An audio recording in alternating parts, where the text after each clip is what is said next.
As Winston Churchill said, I'm going to paraphrase him, the dollar is the worst currency, except for all the others. Now, that's for now. That's for now.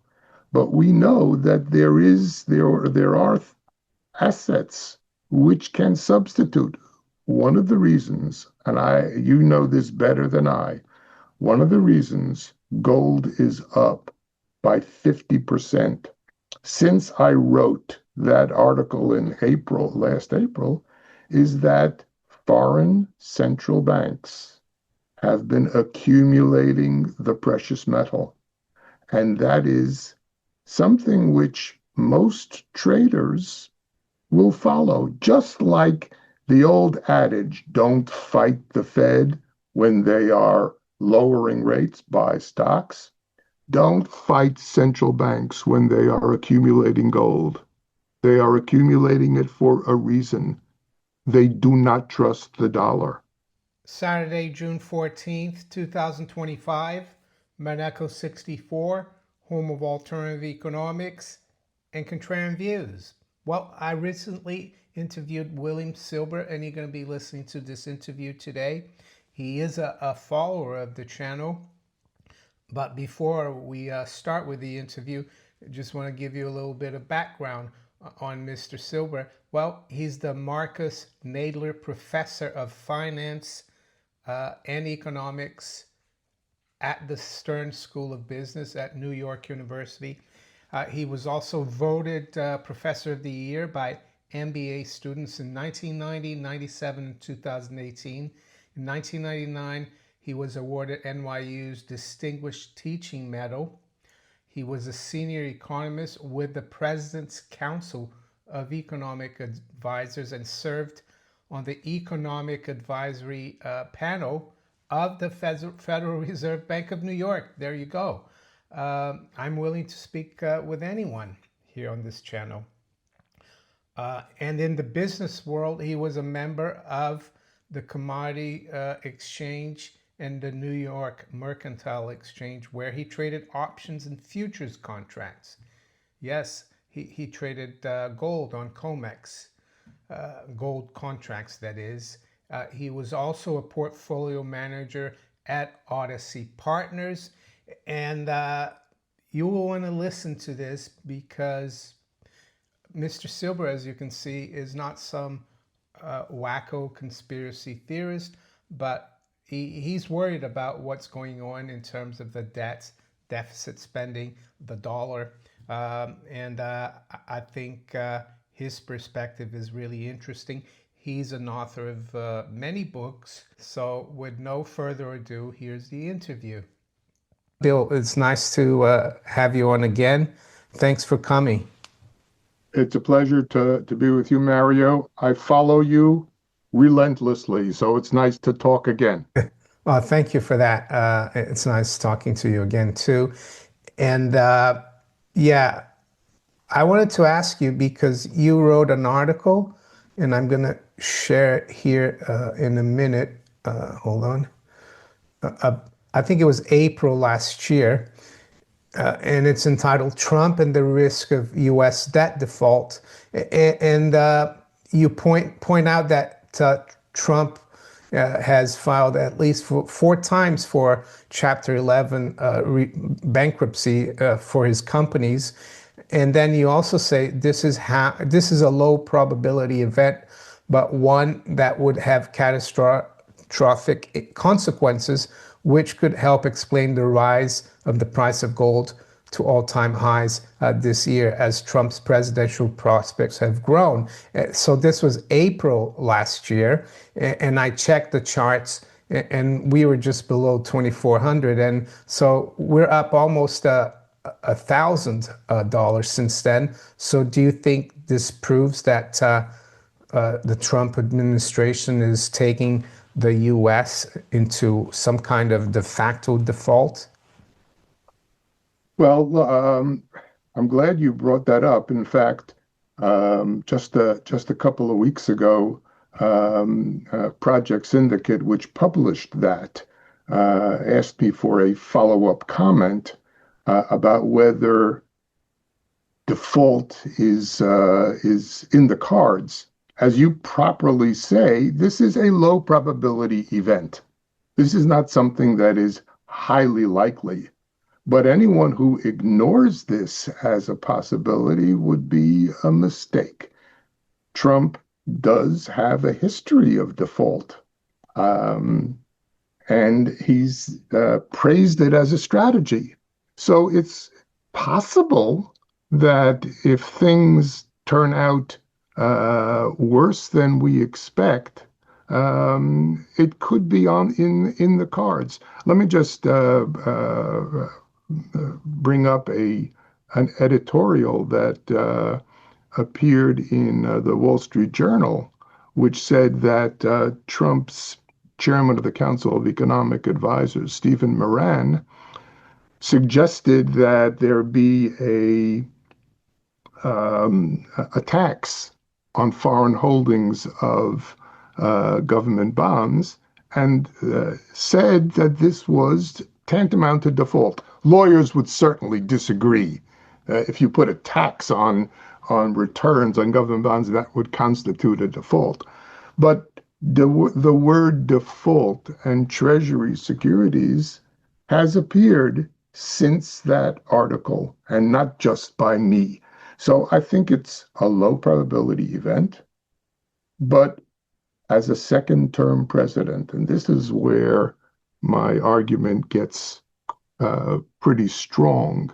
As a second term president, second term presidents tend to be reckless. They tend to be reckless because they have nothing to lose. And I wrote a whole book about it. This one? That's it. The Yeah. power of nothing to lose.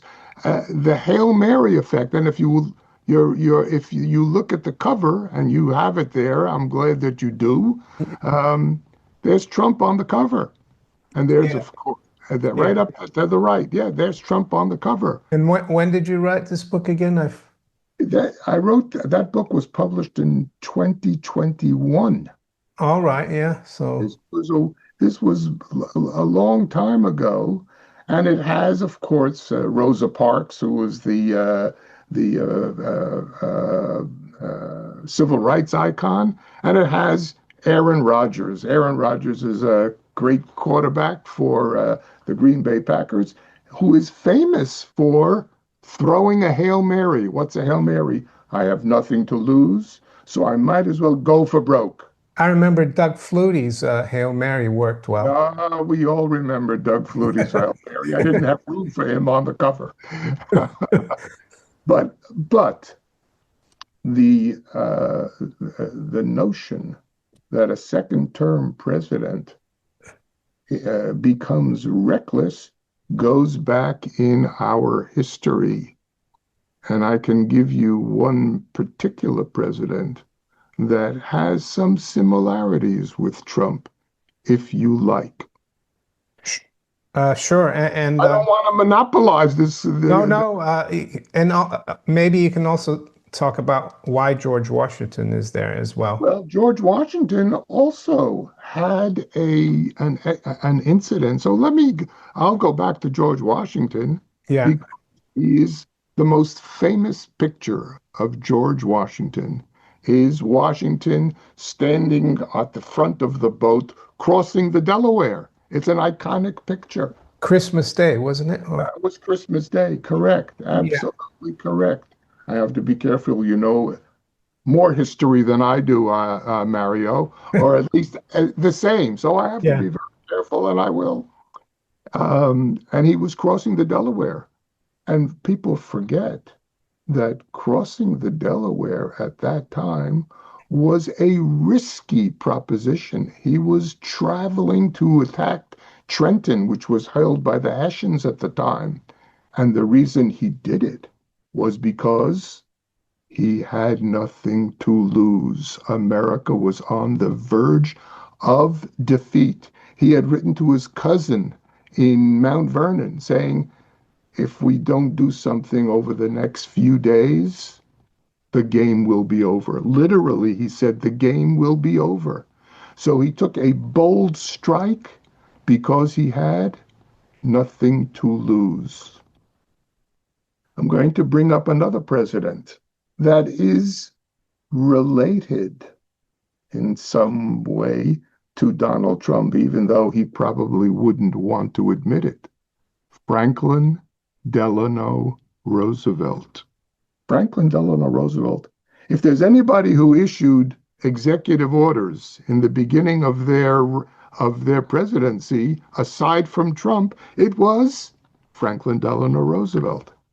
And in 1935, towards the end of his first term in office, he was very unhappy with the Supreme Court. Sound familiar?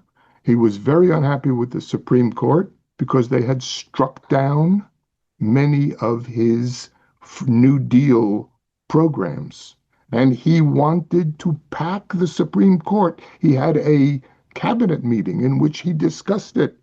And they said, no, don't do it. The upcoming election in 1936 is too close to call.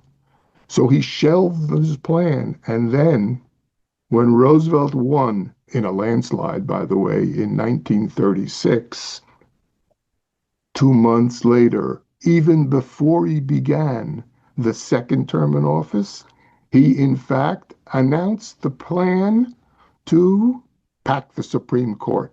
Why is that?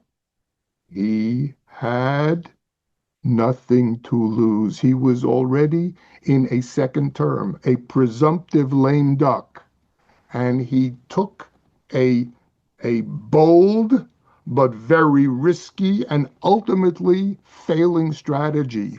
Why is that? Second term presidents become reckless.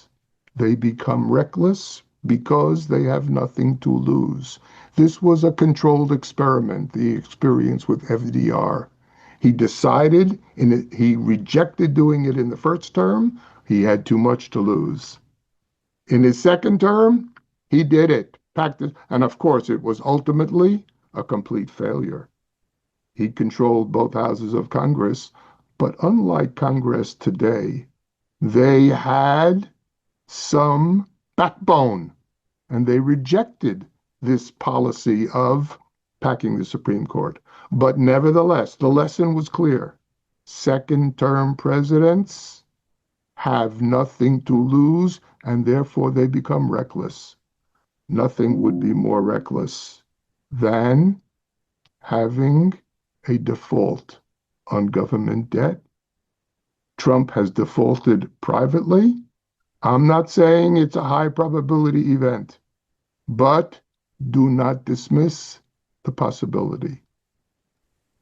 Yeah, and I don't know if you heard or saw that yesterday. Bloomberg had an article saying that that the White House and Wall Street are pushing for Bessent to become the chairman of the Federal Reserve, and to me, it seems very very dangerous situation, even though you know that I'm not really into central banks.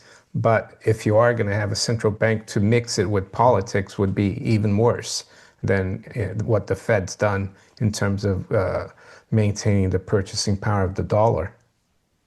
Yes, I saw the article about Bessent being considered. Look, it's still a ways off. My instinct, my preference would be keep him where he is. Let him have, I think, a sobering influence on Trump, which is not easy, by the way. It is not easy, but he has enough gravitas to be there and keep the Fed away from the executive branch of government. I don't think Congress is likely to cede control over the Federal Reserve, although in crises, you can never tell what happens. So I would say keep Bessent where he is and consider the Fed a separate. Look, Bessent called the Fed, if you remember, a little jewel box. I didn't see that. Yes, use that term. Keep it on the side in a jewelry box. away from the President of the United States. He didn't say away from the President of the United States, but it was clear what he meant. Yeah. And talking about default, though, you wrote something on LinkedIn. Let's see, I think it was 18th of June, if I'm not mistaken. And you say history predicts the collapse of the US dollar. And I guess a collapse of the US dollar would be a default because a lot of the world, I think the world holds about 8 trillion in US treasuries. The Japanese are the biggest holders. So could you go over what you went through there, please, Bill? Sure, sure. So that was sort of on a different plane. I was reminding everyone of a prediction that was made in 1960 by an economist, a Belgian economist by the name of Robert Triffin. It was called the Triffin Dilemma. And it was called, Robert Triffin said back then, this was in 1960 when the United States promised to sell dollars at $35 per ounce, to redeem dollars in gold at $35 an ounce. And Triffin said this was unsustainable. The buildup of dollars in Europe would eventually overwhelm the relatively small gold stock. Now, it took a while for Triffin to be right, but 11 years later, we know that President Nixon suspended the convertibility of the dollar into gold, the last vestige of the gold standard in the United States. And I suggest in this article on LinkedIn, which I put out, on every Sunday afternoon, in this article, I suggest that we have a similar conflict in the United States now, and that is President Trump wants lower interest rates. By the way, every real estate executive wants lower interest rates. It's good for housing. So it's not a surprise that President Trump wants lower interest rates, although presidents always want lower interest rates. Lowering interest rates before inflation is completely licked will weaken the dollar. A weak dollar, well, it will. It's already really weak as it is, It's and that's this. 10% this year, correct? And that's despite the fact that ECB has been cutting like crazy. That's So, correct. I mean, if the Fed were to cut, watch out below, I would say.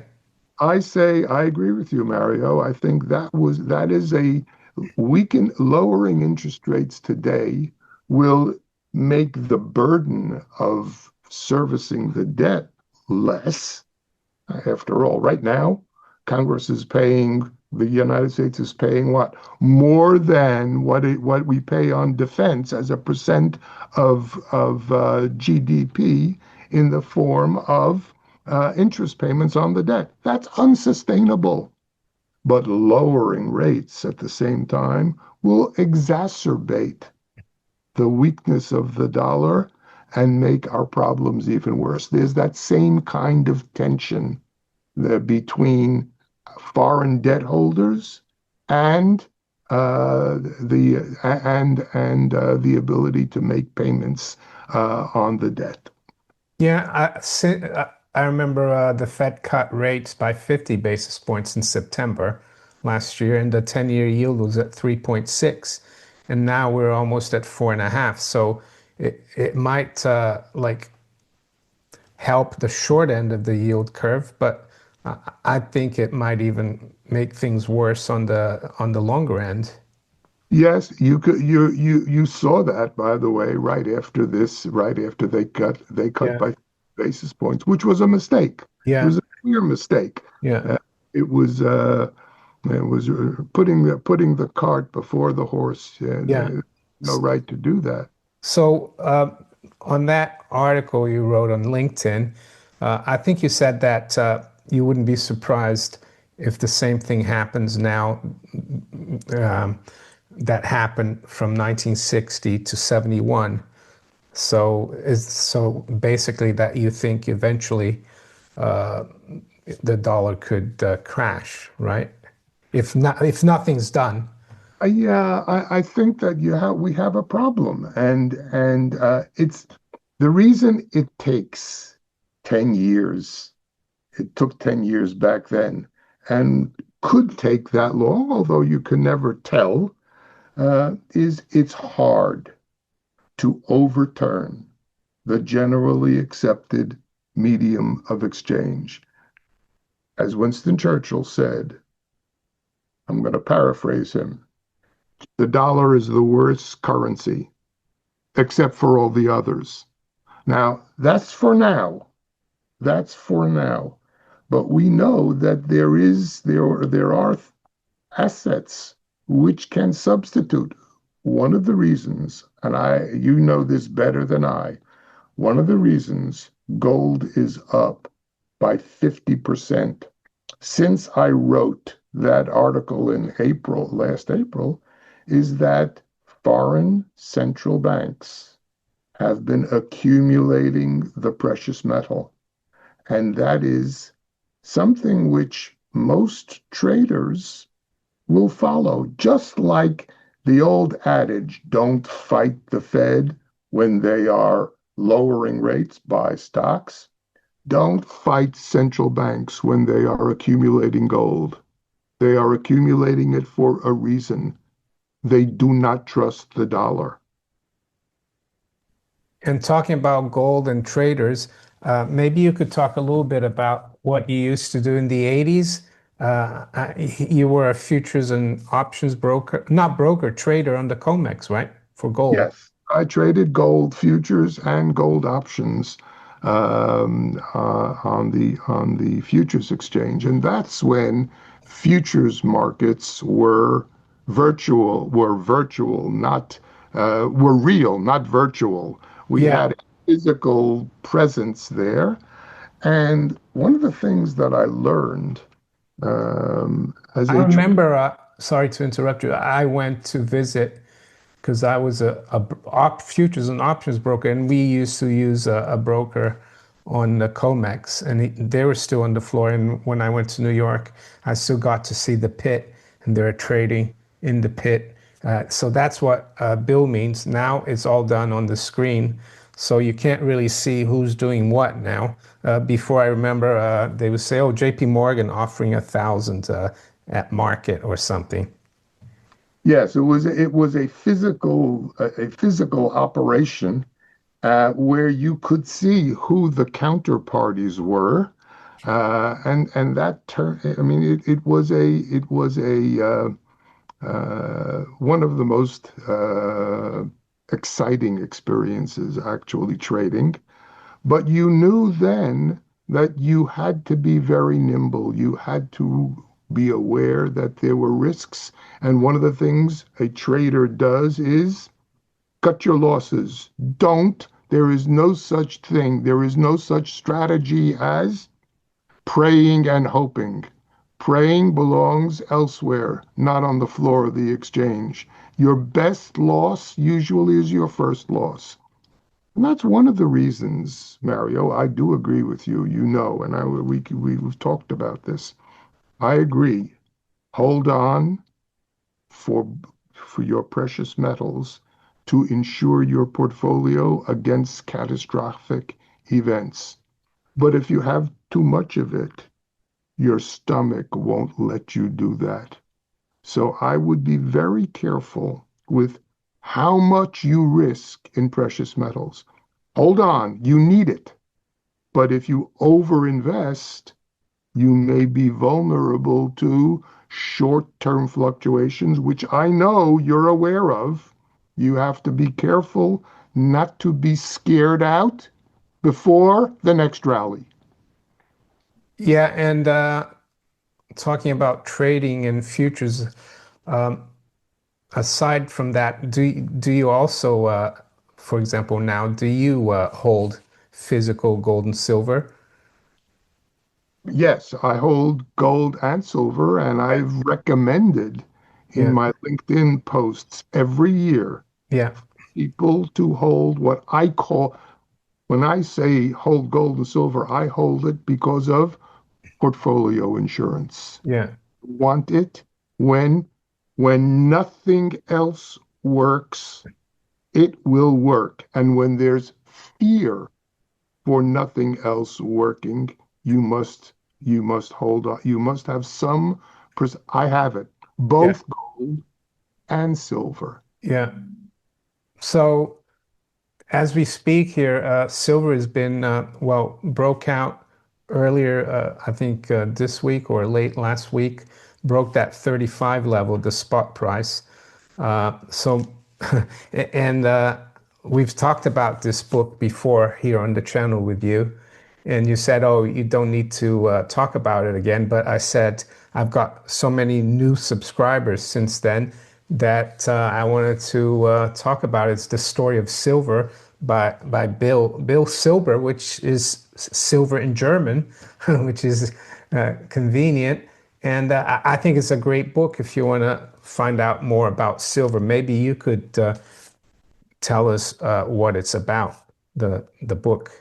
Well, it's the history of silver, at least the since the beginning since the United States was founded, when Alexander Hamilton put silver and gold as a bimetallic standard in the United States, and it traces the influence of silver from that time all the way through the Hunt brothers' attempt at cornering the silver market, and includes a chapter on the most famous investor in the world, Warren Buffett, who also he has denigrated. He says, "Oh, don't hold gold. After all, if you put it out there and you look at it, it'll be the same thing no matter what happens." He ignores the fact that the price can change. But he too became a silver speculator. He said he wasn't very good at it because he got out before it really had them. He bought silver in 1997, sold it in 2006. I think it was at $8. He bought it at 4. He sold it at 8. Of course, that was right before Lehman Brothers, when you know that silver jumped immediately by 20% the week that Lehman Brothers went bankrupt. It subsequently went down, and then it took off Yeah, it went from below 10 to all the way to to 50. 40 to $48. Yeah, So that experience is what I mean by don't hold more than you can afford to ignore. And Buffett he said, I made a mistake. You don't hear him saying that very often. He made a mistake. He had too much of it. He didn't, he got scared out. He took a little profit. yeah, You want to hold it? I say forever. yeah. You don't want to sell it. There are some rumors that the central bankers didn't like it too much and told him to get out, but that's another story. I think Martin. I don't know. Yeah, Martin Armstrong wrote about that, but I'm not sure if that's true. But I guess he got out too early. His dad, though, Howard Buffett, was a sound money man. He wrote something in 1948 about gold, and I think it was human liberty rests on gold redeemable money. And he said that that's the best way to control Congress because if you have a gold redeemable dollar, it's very difficult for Congress to be spendthrift because savers can just withdraw their call their gold back.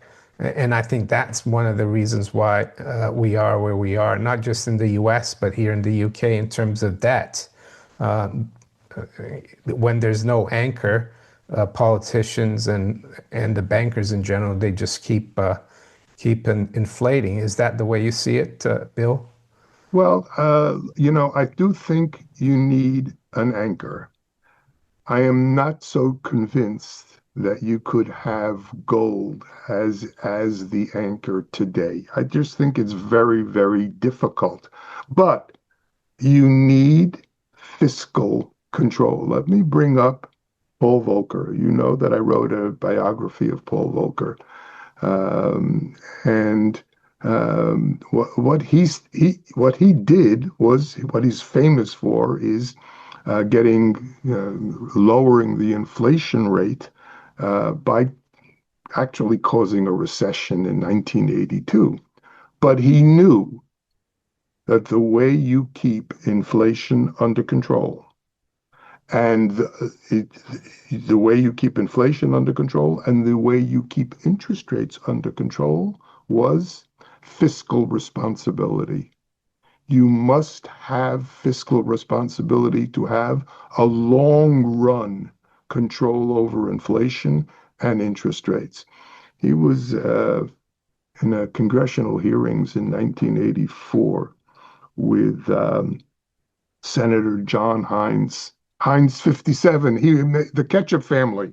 In any case, Hines asked him something like, "So, Mr. Volcker, are you planning to keep interest rates high to create a crisis so that Congress will have to control the budget?" And Volcker says, "We're not in the business of creating a crisis." And then Hines says, "But it might be an inevitable consequence of your tight monetary policy." And Volcker says, "All right, you got me there." In any case, fiscal responsibility and Volcker's policies only became a long run control of interest rates in 1985 when Congress passed the Graham-Rudman-Hollings bill, which said if you don't have budgetary control, we're going to cut entitlement programs. It was Warren Rudman, who was, I think, the senator from New Hampshire, said it was a bad idea whose time had come. He said, Yeah. if you don't have, and once the Congress passed that, interest rates dropped below 10% for the first time in 6 years. Budgetary control is the key to long-term financial stability, low interest rates, and low inflation.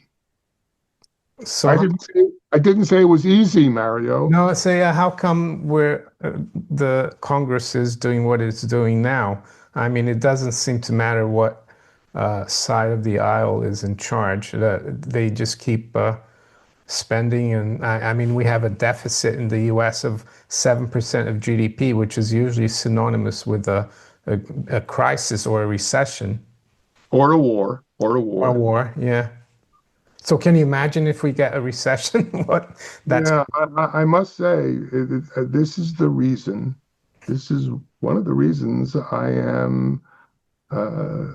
say that the low probability of a default isn't as low as people think because Congress has lost control of the budget because Congress controls the purse strings, but they are afraid of the president.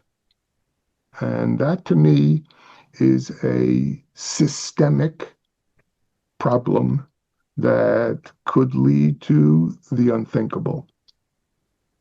yeah, and it's not just the current president. It seems to be with every president. They just keep spending and spending, but more so with this big, beautiful bill, I guess.